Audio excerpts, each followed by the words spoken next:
Pulling அது எப்படி பண்ணுறது? காலையில் எழுந்ததும் எதுவும் சாப்பிடாமல் இதயம் வளத்தை வாயில ஊத்தி நல்லா கொப்பளிக்கணும், அப்புறம் அதை துப்பிடணும். இதுதான் ஆயில் புல்லிங்.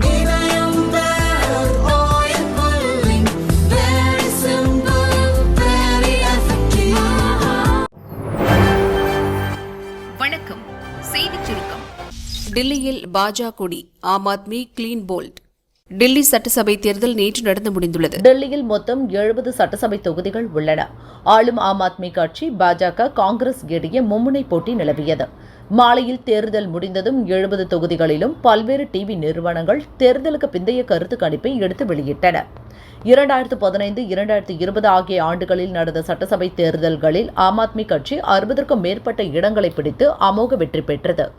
பாஜகவும் காங்கிரசும் படுதோல்வியை சந்தித்தன. இம்முறை ஆட்சியை பிடித்தாக வேண்டும் என்ற முனைப்புடன் பாஜக செயலாற்றியது. கெஜ்ரிவால், மணிஷ் சிசோடியா உள்ளிட்ட ஆம் ஆத்மி தலைவர்கள் ஊழல் குற்றச்சாட்டுகளில் சிக்கி சிறைக்கு சென்றதை சுட்டிக்காட்டி மக்கள் மத்தியில் பிரதமர் மோடி உள்ளிட்ட பாஜக தலைவர்கள் தீவிரமாக பிரச்சாரம் செய்தனர். பிரதமர் மோடியின் வியூகத்திற்கு வெற்றி கிடைத்துள்ளது. 27 ஆண்டுகளுக்கு பிறகு மீண்டும் டெல்லியில் பாஜக ஆட்சியை பிடிக்கப் போகிறது என தேர்தலுக்கு பிந்தைய கருத்து கணிப்பு முடிவுகள் சொல்கின்றன. மொத்தம் 10 நிறுவனங்கள் எக்ஸிட் போல் கருத்து கணிப்பை நடத்தின. இதில் 8 நிறுவனங்களின் கருத்து கணிப்பு பாஜக தான் ஆட்சியை பிடிக்கும் என அடித்து சொல்கிறது. 2 நிறுவனங்கள் மட்டும்தான் ஆம் ஆத்மி ஆட்சியை 3வது முறையாக தக்க வைக்கும் என கணித்திருக்கிறது. அதன் விவரம் பின்வருமாறு. சாணக்யா ஸ்ட்ராட்டஜிஸ். ஆம் ஆத்மி 25லிருந்து 28, பாஜக 39லிருந்து 44, காங்கிரஸ் 2லிருந்து 3. TV research. ஆம் ஆத்மி 26லிருந்து 34, பாஜக 36லிருந்து 44, காங்கிரஸ் 0. ஜேவிசி. ஆம் ஆத்மி 22லிருந்து 31, பாஜக 39லிருந்து 45, காங்கிரஸ் 0லிருந்து 2. மேட்ரிஸ். ஆம் ஆத்மி 32லிருந்து 37, பாஜக 35லிருந்து 40, காங்கிரஸ் 0லிருந்து 1. Mind Brink. ஆம் ஆத்மி 44லிருந்து 49, பாஜக 21லிருந்து 25, காங்கிரஸ் 0லிருந்து 1. P Marq. ஆம் ஆத்மி 21லிருந்து 31, பாஜக 39லிருந்து 49, காங்கிரஸ் 0லிருந்து 1. People's inside.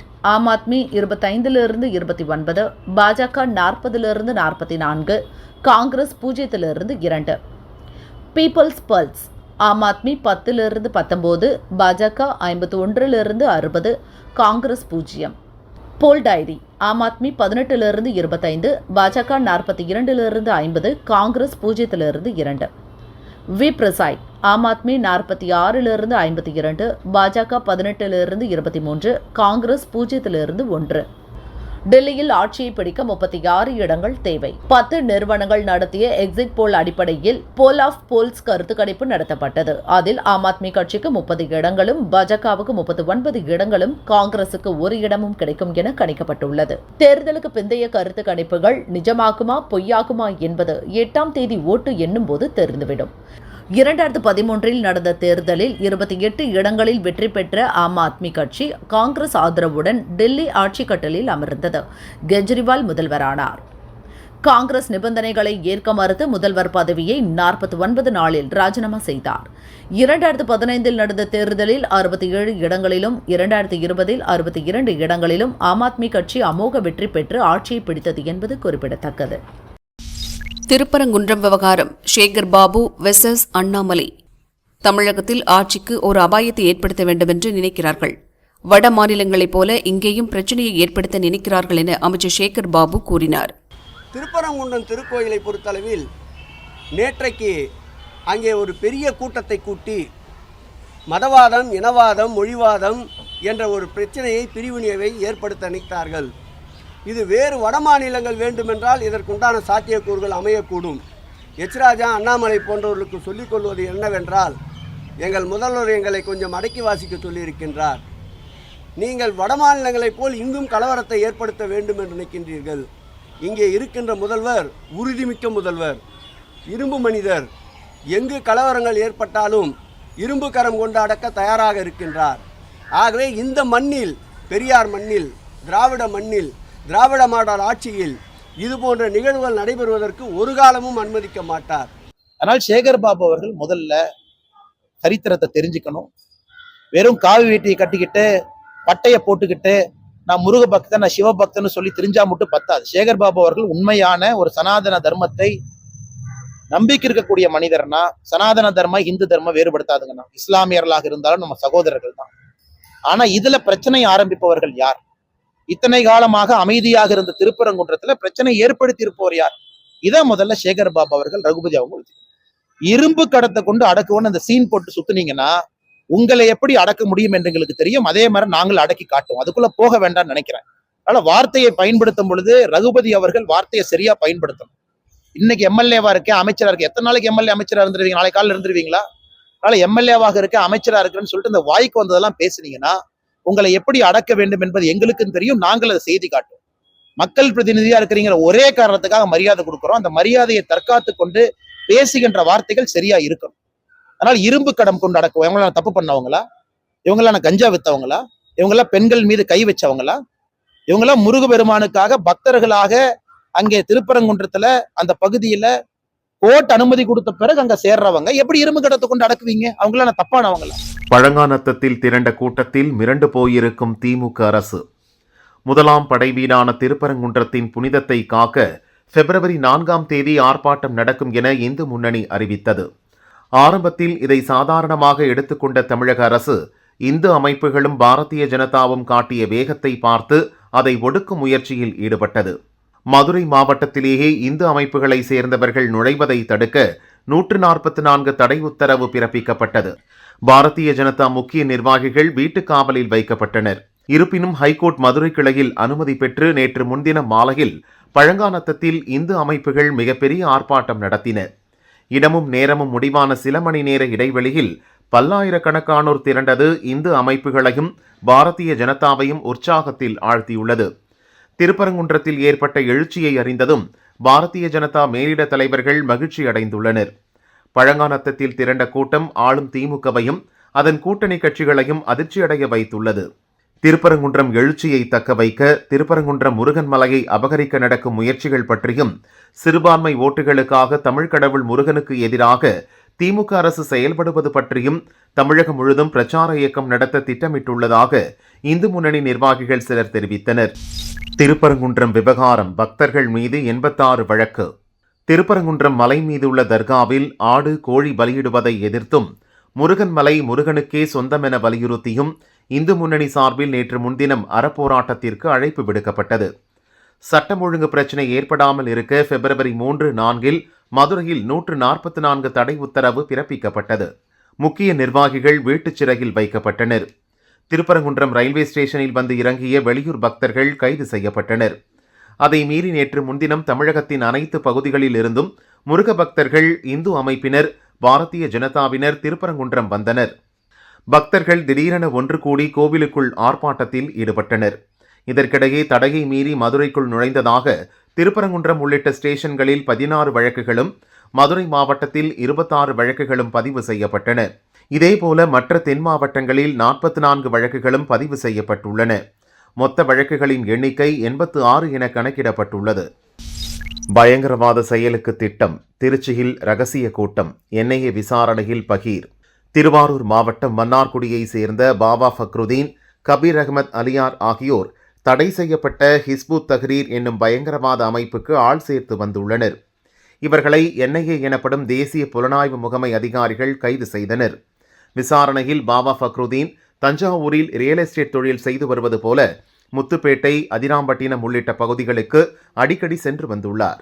அங்கு முஸ்லிம் இளைஞர்களை மூளைச்சலவை செய்து ஹிஸ்புத் தஹ்ரீர் பயங்கரவாத அமைப்புக்கு ஆட்களை சேர்த்துள்ளார். பாபா ஃபக்ருதீன், கபீர் அகமது அலியார் ஆகியோர் கல்லூரி மாணவர்களை குறிவைத்து செயல்பட்டு வந்துள்ளது என்ஐஏ விசாரணையில் தெரிய வந்துள்ளது. இது தொடர்பாக ரகசிய கூட்டமும் நடத்தி வந்துள்ளனர். இதற்கான மைய இடமாக திருச்சியை பாபா ஃபக்ருதீன் பயன்படுத்தி வந்துள்ளார். கபீர் அகமது அலியாருடன் சேர்ந்து சட்டவிரோதமாக நிதி திரட்டும் பணியிலும் ஈடுபட்டு வந்துள்ளார். இருவரின் வங்கிக் கணக்குகளை என்ஐஏ அதிகாரிகள் ஆய்வு செய்து வருகின்றனர். அவர்களிடம் பறிமுதல் செய்யப்பட்ட டிஜிட்டல் ஆவணங்களை ஆய்வு செய்ததில் பாபா ஃபக்ருதீன், கபீர் அகமது அலியாருடன் தொடர்பில் இருந்த சிலரின் தகவல் கிடைத்துள்ளது. அவர்கள் விரைவில் சிக்குவர் என என்ஐஏ அதிகாரிகள் தெரிவித்தனர். ராமேஸ்வரம் மீனவர்கள் விடுதலை. ரூபாய் 1.88 கோடி அபராதம் விதிப்பு. ஜனவரி 25 ராமேஸ்வரத்திலிருந்து மீன்பிடிக்கச் சென்ற மீனவர்களில் 3 படகுகளில் இருந்த 34 பேரை இலங்கை கடற்படையினர் கைது செய்து யாழ்ப்பாணம் சிறையில் அடைத்தனர். இதில் 2 படகிலிருந்த 19 மீனவர்களை நேற்று கிளிநொச்சி நீதிமன்றத்தில் போலீசார் ஆஜர்படுத்தினர். இதில் ஒரு படகின் உரிமையாளர் ரூபில்டன், டிரைவர் ஜான், மற்றொரு படகின் டிரைவர் டேனியல் ஆகியோருக்கு தலா இலங்கை மதிப்பில் ரூபாய் 60 லட்சம் வீதம் ரூபாய் 1.80 கோடி அபராதம் விதிக்கப்பட்டது. இதன் இந்திய மதிப்பு ரூபாய் 52.20 லட்சம் ஆகும். அபராதம் கட்ட தவறினால் ஓராண்டு சிறை தண்டனை எனவும் அறிவிக்கப்பட்டது.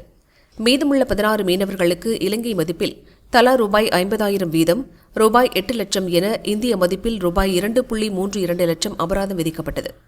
இதை கட்டத் தவறினால் 3 மாதம் சிறை தண்டனை அனுபவிக்க நீதிமன்றம் உத்தரவிட்டது. அபராதத்தை மத்திய மாநில அரசுகள் செலுத்தி மீனவர்களை மீட்க வேண்டுமென அவர்கள் குடும்பத்தினர் வலியுறுத்தியுள்ளனர். 7.25 லட்சம் இந்தியர்களை திருப்பி அனுப்ப அமெரிக்கா முடிவு. சமூக பொருளாதார நெருக்கடிக்கு வாய்ப்பு. அமெரிக்காவில் சட்டவிரோதமாக குடியேறுபவர்களில் வட அமெரிக்க நாடான மெக்சிகோவைச் சேர்ந்தவர்கள் முதலிடத்தில் உள்ளனர். 2வது இடத்தில் மத்திய அமெரிக்க நாடான எல்சால்வடோரும் 3ஆம் இடத்தில் இந்தியாவும் உள்ளதாக ஆய்வறிக்கை கூறுகிறது. அமெரிக்காவில் குறைந்தபட்சம் 7.25 லட்சம் இந்தியர்கள் சட்டவிரோதமாக தங்கியுள்ளதாக வாஷிங்டனை தலைமையிடமாக கொண்டு செயல்படும் பியூ எனப்படும் சிந்தனை குழாம் நடத்திய ஆய்வில் தெரியவந்துள்ளது. இதில் முதற்கட்டமாக 18,000 பேர் அடங்கிய பட்டியலை உறுதி செய்துள்ள அமெரிக்கா அவர்களை இந்தியாவுக்கு நாடு கடத்த திட்டமிட்டுள்ளது. அதன்படி இந்தியாவைச் சேர்ந்த 205 பேர் முதற்கட்டமாக நம் நாட்டுக்கு திருப்பி அனுப்பப்படுவதாக அமெரிக்க அரசு அறிவித்தது. அந்நாட்டு ராணுவத்துக்கு சொந்தமான C-17 விமானம் வாயிலாக அவர்கள் அனுப்பி வைக்கப்பட்டனர். திட்டமிட்டபடி டெக்சாஸ் மாகாணத்தின் சான் அன்டோனியோ விமான நிலையத்திலிருந்து புறப்பட்ட அந்த விமானம் பஞ்சாப் மாநிலம் அமிர்தசரஸில் உள்ள குரு ராம்தாஸ் ஜி சர்வதேச விமான நிலையத்தில் தரையிறங்கியது. மொத்தம் 205 பேர் திருப்பி அனுப்பப்படுவதாக அறிவிக்கப்பட்ட நிலையில் 104 பேர் மட்டுமே முதற்கட்டமாக வந்தடைந்தனர். திருப்பி அனுப்பப்பட்டவர்களில் 19 பெண்கள் இடம்பெற்றிருந்தனர். 4 வயது சிறுவன் உட்பட 13 சிறார்கள் இருந்தனர். 45 பேர் 25 வயதுக்குட்பட்டவர்கள். அனைவரின் கைகளும் கால்களும் சங்கிலியால் கட்டப்பட்டிருந்தன. அவர்கள் நாடு கடத்தப்படும் குற்றவாளிகள் என்பதால் இப்படி மோசமாக நடத்தப்பட்டதாக உடன் வந்த அமெரிக்க அதிகாரிகள் தெரிவித்தனர். விமான நிலையத்தில் குவிந்திருந்த பஞ்சாப் உள்ளிட்ட பல்வேறு மாநில மற்றும் மத்திய புலனாய்வு அமைப்புகள் திரும்பி வந்த அனைவரையும் விசாரித்து ஏதேனும் குற்றப்பின்னணி உள்ளதா என சரிபார்க்கும் பணியில் ஈடுபட்டனர். பின்னர் பஞ்சாப் அரசின் உதவியுடன் அவர்கள் அனைவரும் தங்கள் சொந்த ஊர்களுக்கு அனுப்பி வைக்கப்பட்டதாக சொல்லப்படுகிறது. அவர்களின் வருகையை ஒட்டி அமிர்தசரஸ் விமான நிலையத்தில் பலத்த பாதுகாப்பு போடப்பட்டிருந்தது. இந்தியர்கள் வருகை குறித்து பஞ்சாப் மாநில வெளிநாடு வாழ் இந்தியர்கள் விவகாரத்துறை அமைச்சர் குல்தீப் சிங் தலிவால் கூறியதாவது: அமெரிக்க அரசின் நாடு கடத்தல் முடிவு ஏமாற்றத்தை அளிக்கிறது. நாட்டின் பொருளாதார வளர்ச்சிக்கு முக்கிய பங்காற்றிய இவர்களுக்கு அந்நாட்டு அரசு நிரந்தர குடியுரிமை வழங்கியிருக்கலாம். அமெரிக்காவில் உள்ள பஞ்சாப் மாநிலத்தவர்களின் நிலைமை குறித்து மத்திய அமைச்சர் ஜெய்சங்கரை விரைவில் சந்தித்து ஆலோசிக்க உள்ளேன் என்றார். முதலில் 205 பேர் திருப்பி அனுப்பப்படுவர் என அமெரிக்கா கூறியிருந்த நிலையில் 104 பேர் மட்டுமே வந்துள்ளது குழப்பத்தை ஏற்படுத்தியுள்ளது.